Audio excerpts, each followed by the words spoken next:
الحمدللہ رب العالمین والصلاة والسلام علی من کان نبی و آدم بین الماء والطین و آلہ و صحابہ اجمعین۔ صدر باوقار علماء ملت اسلامیہ، قابل احترام بزرگوں، ساتھیوں اور دوستوں،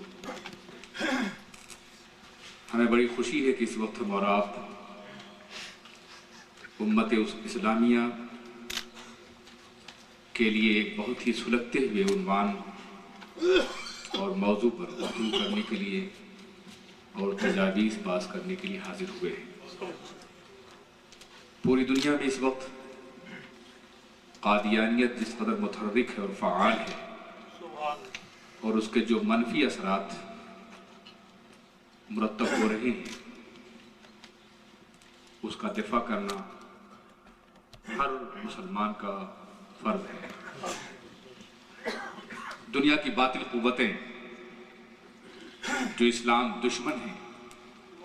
وہ ان تمام فرقوں کو پناہ دے رہی ہیں، سپورٹ کر رہی ہیں، سہارا دے رہی ہیں، جو فرقے اسلام کو جڑ سے اکھیڑ دینے کے لیے، اسلام کی غلط تصویر پیش کرنے کے لیے، اسلام کے حقیقی مفہوم کو بدلنے کے لیے، پیغمبر اعظم کی خاتمیت اور ان کے مرتبے اور منصب کے خلاف ہیں، انہیں باضابطہ طور پر آگے بڑھایا جا رہا ہے۔ ان حالات میں امت مسلمہ نے اگر بیداری کا ثبوت نہیں دیا اور اپنی ذمہ داریوں سے عہدہ برآنے کی کوشش نہیں کی، تو کل میدان قیامت میں حضور خاتم النبیین کی شفاعت کے ہم مستحق کس طرح ہو سکیں گے؟ عالم یہ ہے کہ وہ اپنے وسائل اور اپنے ذرائع کی بنیاد پر اور عالمی سپورٹ کی بنیاد پر ان تمام علاقوں میں پہنچنے کی کوشش کر رہے ہیں جہاں اسلام کا حقیقی تصور واضح نہیں ہے۔ افریقہ کے ان علاقوں میں جہاں اسلام نیا پہنچا ہے،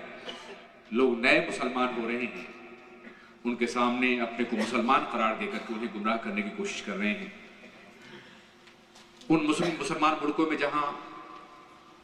مسلمان بیدار نہیں ہیں، ان کی خفتگی سے، ان کی نیند سے ناجائز فائدہ اٹھاتے ہوئے عوام کو باضابطہ گمراہ کیا جا رہا ہے۔ جن ملکوں مسلمان اقلیت میں ہیں، وہاں اکثریت کی حکومتوں سے دوستی کر کے اقلیت میں رہنے والے مسلمانوں کے عقیدے کو خراب کرنے کی کوشش کی جا رہی ہے، اور ہزاروں کی تعداد میں یورپ میں قادیانی بڑی تیزی کے ساتھ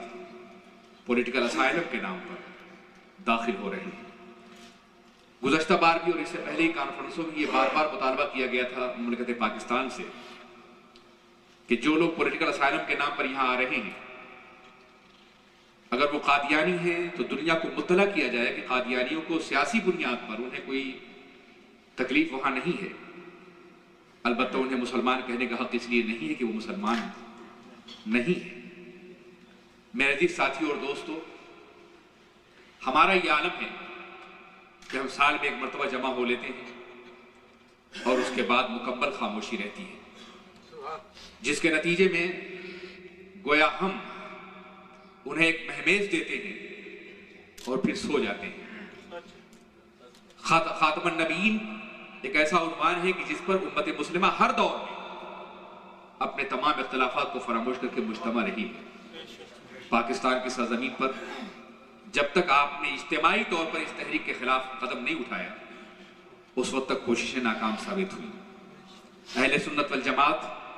جب مجتمع ہو کر کے، ایک زبان ہو کر کے، ایک طاقت بن کر کے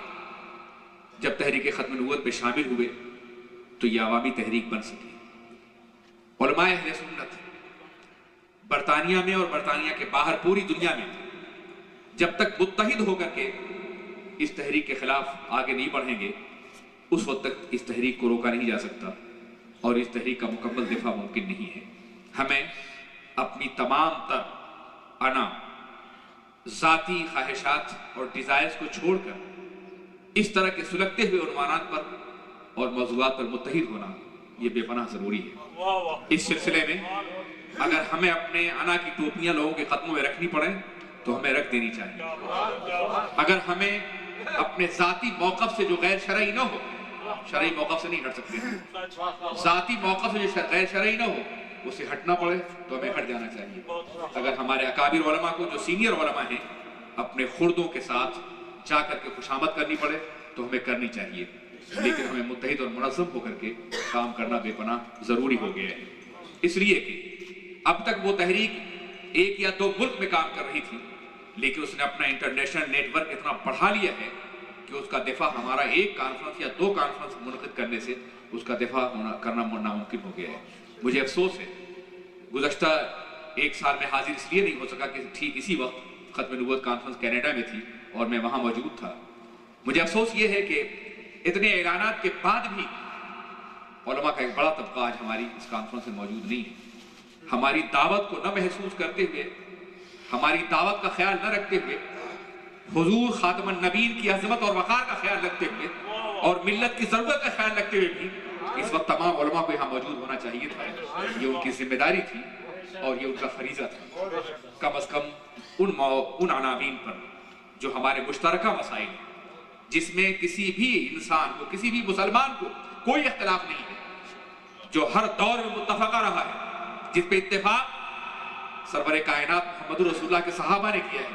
تابعین نے کیا ہے, تبع تابعین نے کیا ہے, ائمہ نے کیا ہے, مجتہدین نے کیا ہے, اور خود خاتم النبیین کا کے معنی آخری نبی باعتبار زمانہ سرور کائنات محمد رسول اللہ کا فیصلہ ہے. لا نبی بعدی میں بات جو ہے ظرف زمان ہے,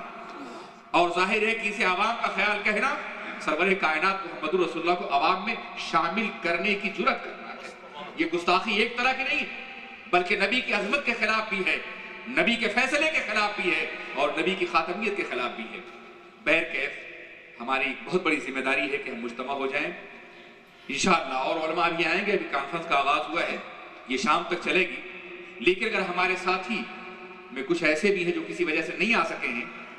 تو میں اس بات کے لیے حاضر ہوں کہ مجھے آپ لے کے چلیں, اور میں کم از کم رسول پاک کی وفاداری کے نام پر, ان کی محبت کے نام پر اور دین کے دفاع کے نام پر ان سے عرض کروں گا کہ وہ اس طرح کی محافل میں اجتماعی طور پر شریک ہوں تاکہ ہماری اجتماعی قوت کا مظاہرہ ہو جائے. ان کا ٹی وی 24 گھنٹے ہماری نوجوان نسل کو گمراہ کر رہا ہے اور 24 گھنٹے اسلام کے نام پہ پیش کر رہا ہے. ظاہر ہے ہم احتجاج کر کے اسلام کو مٹا نہیں سکتے ہیں, اس لیے کہ یہاں اسلام دشمن قوتوں کو زیادہ پناہ دی جاتی ہے, لیکن کم از کم اگر ہم 24 گھنٹے نہیں تو مہینے میں 24 گھنٹے تو ایسے حاصل کر سکتے ہیں کسی ٹی وی سے, کسی ریڈیو اسٹیشن سے, جس میں ہم ان کے اٹھائے ہوئے سوالوں کا جواب دے سکیں, جس میں ہم ان کے ذہنوں کے نوجوانوں کی تطہیر کر سکیں. یاد رکھیے جو قوم بیدار ہوتی ہے, اپنے احساسات کی بنیاد پر زندہ ہوتی ہے, وہ قوم اپنا دفاع کر سکتی ہے. لیکن جس قوم کا احساس مردہ ہو جائے وہ قوم کبھی اپنا دفاع نہیں کر سکتی. اگر ہم اس پوزیشن میں نہیں کہ ہم مکمل طور پر ان کے میڈیا کا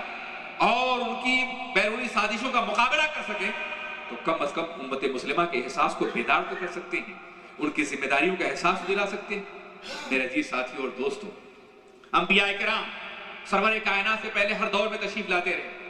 اس کے بعد اللہ کے رسول آخری نبی بن کر کے آئے, ان کے بعد کوئی اور نبی نہیں آئے گا. کیوں کوئی اور نبی نہیں آئے گا, کیوں کوئی اور رسول نہیں آئے گا؟ یہ سوال عام طور پہ قادیانی ذہن میں منتقل کرتا ہے. آپ اگر انبیاء کرام کی تاریخ کا مطالعہ کریں تو آپ کو معلوم ہوگا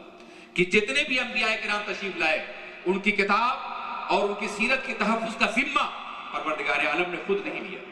نتیجہ یہ ہوا کہ جیسے جیسے انبیاء کرام کی حیات سے زمانے کا بوجھ بڑھتا رہ گیا, کتابوں میں تبدیلیاں ہو گئی, سیرتیں بدل دی گئیں. اس لیے دوسرے نبی کے آنے کی ضرورت تھی, اور انبیاء کرام کی کتابیں محفوظ نہیں تھیں, انبیاء کرام کی سیرتیں محفوظ نہیں تھیں. لیکن سرور کائنات محمد رسول اللہ کو جب خاتم النبیین بنا کے بھیجا گیا تو مشیت نے یہ بھی ذمہ داری لی کہ میرے محبوب نہ تمہاری کتاب بدلی جائے گی نہ تمہاری سیرت میں تبدیلی ہوگی. ظاہر ہے کہ جب کتاب بھی بدلی نہیں جائے گی, سیرت مصطفیٰ بھی ہر دور اور ہر عصر کے لیے مکمل نمونہ ہے,